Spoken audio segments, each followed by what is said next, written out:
ကဲဒုတိယဝန်သားရှင်အားလုံးပဲမင်္ဂလာပါကျွန်တော်နာမည်ကတော့ရွှေတိုးပါကျွန်တော်ရွှေတိုးကနေပြီးတော့ဗောနော်ကျွန်တော်ရဲ့ဒီဒုတိယဝန်သားရှင်တွေအတွက်ကျွန်တော်စေနာအနေနဲ့ပြီးတော့မဲ့အခွေလေးရှိရဗောနော်အဲ့တော့ကျွန်တော်အရင်ဆုံးအခွေလေးကိုပြပေးပါမယ်အခွေလေးကကြတော့ကျွန်တော်ဒီအခွေလေးဗောနော်ဒီကျွန်တော်ခွန်ရဲ့ရှစ်ကဲပေါင်းချင်းက9ဆိုတော့9ပါဝါ3ညရဲ့နဲ့ကခွန်ခွေမှာဆို55ခွန်3ညခွန်3ည55ခွန်ခွန်အဲ့မှာဆိုရင်ဒီကောင်မှာဆိုကျွန်တော်တို့3ညခွန်ဆိုပြီးတော့အောင်ခဲ့ပါတယ်ကဲပြီးခဲ့တဲ့ဘက်မှာကျတော့ကျွန်တော်ဒီမှာတနင်္လာနေ့ညနေက1ကျွန်တော်တောက်ကြနေ့ညနေက3တစ်ကဲ3ရဲ့ပေါင်းတော့4ရဲ့ပါဝါက9ရဲ့နဲ့က6အဲ့ဒါကိုခွေပြီးဖြစ်တဲ့အတွက်ကြောင့်494696449966ထိုးရမယ့်အကွက်တွေဖြစ်ပါတယ်အဲ့တော့ဒီဘက်မှာကျွန်တော်ဘာကြခဲ့လဲဆိုတော့44ဆိုပြီးတော့ကျွန်တော်အောင်သွားပါတယ်အဲ့တော့ကျွန်တော်ပြောချင်တာအခုလာမယ့်အပတ်မှာပေါ့နော်ကျွန်တော်ချစ်မိတ်ဆွေကြီးထိုးဖို့အတွက်ကြတော့ဒီမှာကျွန်တော်နောက်တစ်ပင်ပြမယ်9ရဲ့နဲ့က9ရဲ့ပေါင်းခြင်းက9ရဲ့တစ်ကဲပေါင်းခြင်းက6နဲ့က1ပါဝါ8ခွေပြီးဆိုတော့ထိုးရမယ့်ကွက်တွေက6D 6D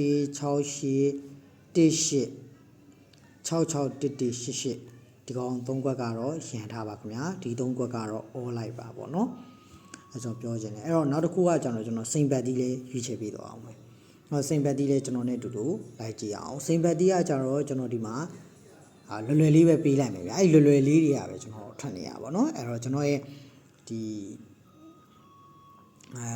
အဖွဲ့ဝင်ထားတဲ့သူတွေအဖွဲ့မဝင်ထားတဲ့သူတွေရောပေါ့နော်အကုန်လုံးကျွန်တော်စေနာအနေနဲ့ဒါကတော့မြစ်တာလက်ဆောင်ပြီးသွားတာပေါ့နော်အဲ့တော့ဒီမှာဆိုရင်ကျွန်တော်8ကဲ9ရေပေါင်းချင်းက3အဲ့တော့ကျွန်တော်စိန်ဘတ်တီအနေနဲ့3ဘတ်တီပေးထားတယ်ခင်ဗျာအဲ့တော့ကြည့်လိုက်ပါအင်္ဂါနေ့ညနေမှာခွန်3ဆိုပြီးတော့ကျွန်တော်3ဘတ်တီအောင်ခဲ့ပါတယ်အဲ့တော့ဒီနောက်တစ်ပတ်မှာကျတော့ကျွန်တော်ဒီမှာတနေ့လာနေ့မနေ့ထား2-4ဆိုတော့နောက်ပိတ်4ရဲ့ညနေပဲနောက်ပိတ်4ရဲ့ညနေပဲထိပ်စီးရဲ့ပေါင်းလိုက်တော့4ပတ်တီစိန်ဘတ်တီအနေနဲ့ကျွန်တော်ဒီဘက်မှာရွေးချယ်ပေးထားတာကနောက်တစ်ပတ်မှာ4ပတ်တီအောင်သွားပါတယ်4-5ဆိုရဲ့အကွက်နဲ့4ပတ်တီအောင်ထားပါတယ်ကျွန်တော်ဒါနေ့တည်းဝမ်းချင်းကြီးပြည့်ရလူဆိုသိမှာပါဘာလို့လဲဆိုကျွန်တော်ဒီကဏ္ဍတွေကကျွန်တော်နေ့တိုက်ဒီမှာလဲပါတယ်ပြီးတော့ကျွန်တော်နေ့တိုက်ဒီမှာလဲတင်ကွက်တွေအနေနဲ့ပြီးရဲ့ကီးအနေနဲ့လဲပြီးရဲ့အခါမှာတွဲပြီးပေါက်တဲ့အော်ဂန်အနေနဲ့ပေါက်တဲ့ဆိုတော့ဝမ်းသာပါတယ်ဟောနောက်dat bat ပေါ့နော်အခုကျွန်တော်လာမယ့်အပတ်အတွက်ကျွန်တော်ဘာနောက်ကုန်ကနေမှာကျွန်တော်မြက်တွေထုတ်ဖို့အတွက်ဘာကနေထိုးရမလဲဆိုတဲ့သူတွေအတွက်ဆရာဒီမှာပြောပြပေးထားမယ်အဲ့တော့ကျွန်တော်တို့ကြည့်ရမှာကဒီမှာ9ရေ3ညရေ9အဲ့တော့ကျွန်တော်တို့စိန်ဘတ်တီ9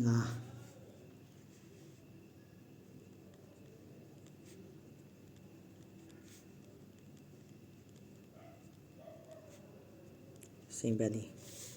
9ပဲခင်ဗျာ9ပဲအဲ့တော့ကျွန်တော်တို့ကအခုလာမယ့်ဘက်မှာပေါ့နော်ကျွန်တော်စိန်ဘတ်တီအနေနဲ့ကျွန်တော်အားလုံးကိုမေတ္တာလက်ဆောင်အနေနဲ့ပေးထားတဲ့ဘတ်တီအနေနဲ့ကတော့စိန်ဘတ်တီက9ပါကျွန်တော်အမှအောကွက်အနေနဲ့ကကြတော့9နဲ့5ခုအဲ့တော့ကျွန်တော်ရဲ့ဒီတူဒီဝါနာရှင်ရှမိတ်စီတွေလာမယ့်ပတ်မှာကျွန်တော်အများများကြားရခြင်းနဲ့ဆိုရင်ကျွန်တော်ရဲ့ဒီစိန်ဘတ်တီ9ဘတ်တီတင်ခွက်ကနေနဲ့9နဲ့5ခွန်ဆိုတာကိုတင်ပြီးတော့ထိုးလို့ရပါတယ်ကျွန်တော်တို့အော်လို့ရပါတယ်ခင်ဗျာမွေးခွက်အခွေတွေအနေနဲ့ကကြတော့ပတ်တီမပတ်နိုင်တဲ့သူတွေပေါ့နော်ပတ်တီမပတ်နိုင်ဘူးကျွန်တော်တို့ကအကွက်နည်းနည်းလေးနဲ့အမြတ်ထုတ်မယ်ဆိုတဲ့သူတွေအတွက်ဒီမှာမွေးခွက်အနေနဲ့ကျွန်တော်က6D 6688ကျွန်တော်ပေးထားပါတယ်အဲ့တော့အားလုံးပဲအမြတ်များရကြပါစေခင်ဗျာဒီထက်ပေါ့နော်ခိုင်မာတဲ့ကနန်းဒီလိုဒီထက်ပေါ့နော်ခိုင်မာတဲ့ဆိုတာကကျွန်တော်ပြောချင်တဲ့သူကဒီထက်ကျွန်တော်နဲ့ကန်ဆက်ချင်တယ်ပေါ့နော်တနေ့စာမှာတကွဲလဲနေပေါ့နော်ကန်ဆက်ချင်တယ်ဆိုရင်မိတ်ဆွေတွေတကယ်ကျွန်တော်ရဲ့ဒီဖုန်းနံပါတ်ကလေးကိုဆက်သွယ်ပြီးတော့ကျွန်တော်တို့ဝယ်ယူလို့ရပါတယ်ခင်ဗျာကျွန်တော်ရဲ့ကန်ဆက်ကြီးအနေနဲ့ကတော့ကန်ဆက်ကြီးကတော့